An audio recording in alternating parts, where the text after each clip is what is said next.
In the past two reflections on woundedness, we reflected first of all about primary wounds, those wounds which we may have received in our family of origin. And then last week, I extended that to reflect upon wounds which we can also receive or inflict in our social life, in the life outside of our family, whether that be in school, in the workplace, in our sports teams, or in other activities which we realize outside the family. Now, I also emphasize, and I repeat again, that in the process of healing, the first step is to recognize our woundedness. We have to put our finger on it. We have to accept that we are wounded. And then we can begin the healing process. I shared this theme not because I want to invite you to like, as we say sometimes, lick your wounds or just to complain about them.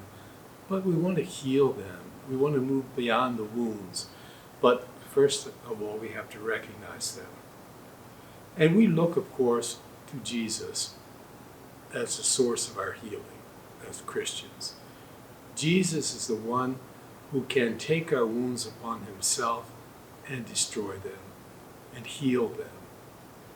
We see that, and when we reflect upon the gospel, when Jesus the risen Lord invites Thomas to put his finger in his wounds to recognize that it is Jesus.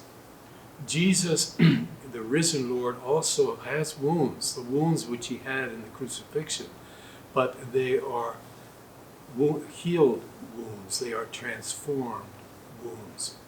And so what we need to do is to place our wounds into the bigger picture of the passion, death, and resurrection of Christ.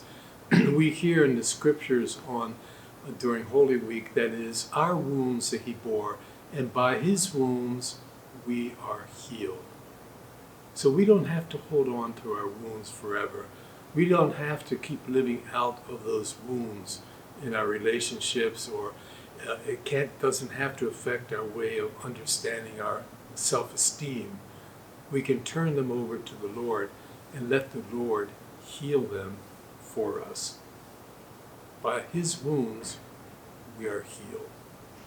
And so today, as I sort of wrap up these reflections on wounds, this is the invitation. As we approach Holy Week, let's give our wounds over to the Lord.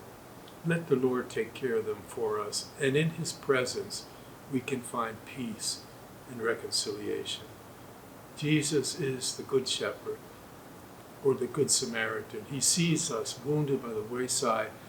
He wants to pour the healing balm of his precious blood on our wounds to give us peace and healing. By his wounds, we are healed.